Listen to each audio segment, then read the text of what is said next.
जय माता दी। तो प्रिय श्रोताओं, आज की इस वीडियो में आप जानेंगे चैत्र नवरात्रि के महापर्व के बारे में।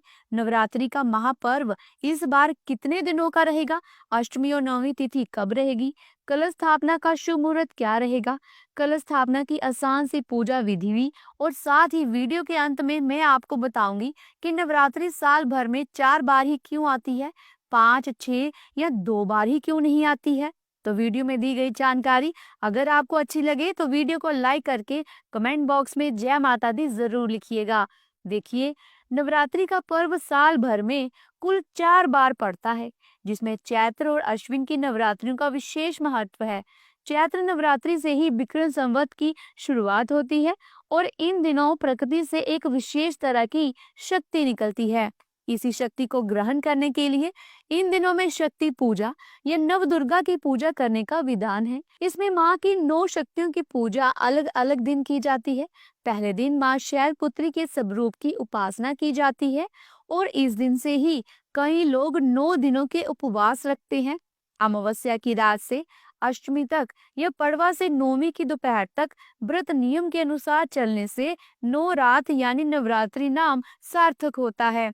वैसे तो पूरे 9 दिन और 9 रात में नवरात्रि की पूजा की जाती है, लेकिन कई बार तिथियों की हेर फेर के कारण, घटबढ़ के कारण नवरात्रि का पर्व कभी कभी 8 दिनों का भी हो जाता है। और इस बार क्योंकि चैत्र नवरात्रि भी 8 दिनों की होने वाली है, तो ऐसे में क्या अष्टमी और नवमी एक ही दिन मनाई जाएगी या फिर बीच में 2 दिन की नवरात्रि की पूजा एक ही दिन की जाएगी, तो ये आज की इस वीडियो में आप जानेंगे। देखिए, इस बार माता की सवारी हाथी होगा, क्योंकि रविवार के दिन से चैत्र नवरात्रि का शुभारंभ हो रहा है और हाथी पर ही माता प्रस्थान भी करेंगी, क्योंकि चैत्र नवरात्रि का समापन भी रविवार के दिन ही होगा। हाथी पर आगमन और प्रस्थान बहुत ही शुभ संकेत माना जाता है। देखिए, साल 2025 में नवरात्रि 30 मार्च रविवार से प्रारंभ होकर 6 अप्रैल दिन रविवार तक समाप्त होगी। चैत्र शुक्ल प्रतिपदा तिथि 29 मार्च शनिवार की शाम 4:28 से प्रारंभ होगी। प्रतिपदा तिथि समाप्त होगी 30 मार्च रविवार को दोपहर 12:49 पर। कलश स्थापना नवरात्रि के पहले दिन यानी कि 30 मार्च को की जाएगी, जिसमें सुबह का शुभ मुहूर्त सुबह 6:13 से 10:22 तक रहेगा। दोपहर में अभिजीत मुहूर्त 12:01 से 12:50 तक रहेगा। तो नवरात्रि का पहला दिन रहेगा 30 मार्च रविवार को, जिस दिन कलश की स्थापना की जाएगी। माँ शैलपुत्री की पूजा भी इसी दिन होगी। नवरात्रि का दूसरा और तीसरा दिन इस बार रहने वाला है 31 मार्च सोमवार को, यानी कि दूसरे और तीसरे नवरात्रि की पूजा 31 मार्च सोमवार को होगी, जिसमें माँ ब्रह्मचारिणी और माँ चंद्रघंटा की पूजा की जाएगी। और द्वितीय तिथि प्रारंभ होगी 30 मार्च रविवार को दोपहर 12:50 से, जिसकी समाप्ति 31 मार्च सोमवार को सुबह 9:11 पर होगी। इसके बाद तृतीय तिथि प्रारंभ होगी 31 मार्च सोमवार को सुबह 9:12 से और तृतीय तिथि समाप्त होगी 1 अप्रैल मंगलवार को सुबह 5:42 पर। क्योंकि मंगलवार को सूर्योदय से पहले ही तृतीय तिथि समाप्त होगी, इसलिए इस बार 31 मार्च सोमवार को 2 नवरात्रि व्रत की पूजा एक साथ पड़ रही है। नवरात्रि का चौथा दिन 1 अप्रैल मंगलवार को रहेगा, जिस दिन माँ कुष्मांडा की पूजा की जाएगी। चतुर्थी तिथि प्रारंभ होगी 1 अप्रैल मंगलवार को सुबह 5:45 से और चतुर्थी तिथि समाप्त होगी 2 अप्रैल बुधवार को सुबह 2:32 तक। यानी देखा जाए तो ये मंगलवार के मध्य रात्रि का ही समय रहेगा। चैत्र नवरात्रि का 5वां दिन रहेगा 2 अप्रैल बुधवार को, जिस दिन मां स्कंद माता की पूजा की जाएगी। पंचमी तिथि प्रारंभ होगी 2 अप्रैल बुधवार को सुबह 2:33 से। पंचमी तिथि समाप्त होगी 2 अप्रैल बुधवार की रात को ही 11:49 पर। षष्ठी तिथि में मां कात्यायनी की पूजा की जाएगी और छठा दिन रहेगा 3 अप्रैल गुरुवार को। षष्ठी तिथि प्रारंभ होगी 2 अप्रैल बुधवार रात 11:50 से और षष्ठी तिथि समाप्त होगी 3 अप्रैल गुरुवार रात 9:41 पर। सप्तमी तिथि माँ कालरात्रि को समर्पित होती है, तो नवरात्रि का 7वां दिन रहेगा 4 अप्रैल शुक्रवार को। सप्तमी तिथि प्रारंभ होगी 3 अप्रैल गुरुवार रात 9:42 से और सप्तमी तिथि समाप्त होगी 4 अप्रैल शुक्रवार रात 8:12 पर। जो लोग नवरात्रि के पूरे उपवास ना रखते हो, केवल पहले और आखिरी उपवास रखते हो, ऐसे में जिनके घर में अष्टमी को कन्या पूजन किया जाता है, तो उन्हें सप्तमी को उपवास रखना होगा और सप्तमी तिथि 4 अप्रैल शुक्रवार को ही रहेगी। अष्टमी तिथि में माँ महागौरी की पूजा की जाती है।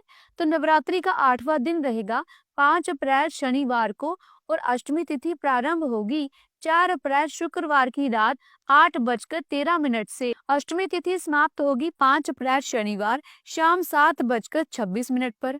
नौवीं तिथि में माँ सिद्धिदात्री की पूजा की जाती है और 9वां दिन रहेगा 6 अप्रैल दिन रविवार को। नौवीं तिथि प्रारंभ होगी 5 अप्रैल शनिवार की शाम 7:27 से। नौवीं तिथि समाप्त होगी 6 अप्रैल रविवार की शाम 7:23 पर और दुर्गा अष्टमी रहेगी 5 अप्रैल शनिवार को। रामनवमी यानी दुर्गा नवमी तिथि रहेगी 6 अप्रैल दिन रविवार को।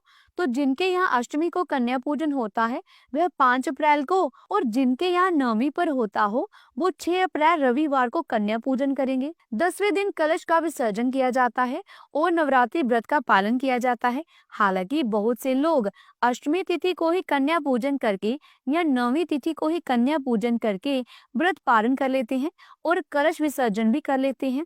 तो दशमी तिथि प्रारंभ होगी 6 अप्रैल रविवार शाम 7:24 से, जिसकी समाप्ति 7 अप्रैल सोमवार को रात 8 बजे होगी। नवरात्रि के पहले दिन शुभ मुहूर्त में कलश की स्थापना की जाती है, जिसके लिए एक चौकी पर साफ पीला वस्त्र बिछाकर पूर्व दिशा की ओर मुंह करके मिट्टी का या फिर अन्य धातु का कलश लेकर उसमें गंगा जल मिलाकर साफ शुद्ध जल भरना चाहिए, जिसमें लौंग का एक जोड़ा, एक कमलगट्टा, एक कोड़ी या शंख, थोड़ा इत्र और अक्षत पुष्प डालकर उसके ऊपर आम या अशोक के 5, 7 या 9 पत्ते रखने चाहिए। पत्ते साफ सुथरे होने चाहिए। फिर इसके ऊपर आपको एक पानी वाला नारियल रखना चाहिए। नारियल को चुनरी से लपेटकर और कलावे से बांधकर ही रखना चाहिए। इस बात का विशेष ध्यान रखिएगा।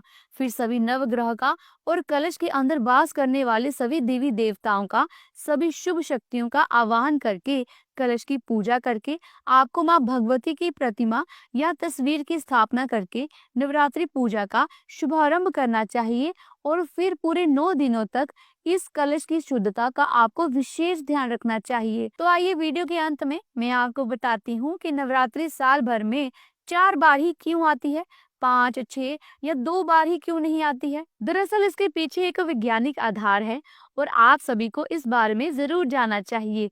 हर नवरात्रि के पीछे का एक वैज्ञानिक आधार है। पृथ्वी द्वारा सूर्य की परिक्रमा काल में एक साल की 4 संधियां होती हैं, जिनमें से मार्च और सितंबर महीने में पड़ने वाली गोल संधियों में साल के 2 मुख्य नवरात्रि पड़ते हैं, एक शारदीय नवरात्रि और दूसरा चैत्र नवरात्रि। और इस समय में रोगाणु आक्रमण की सबसे अधिक संभावना हो जाती है।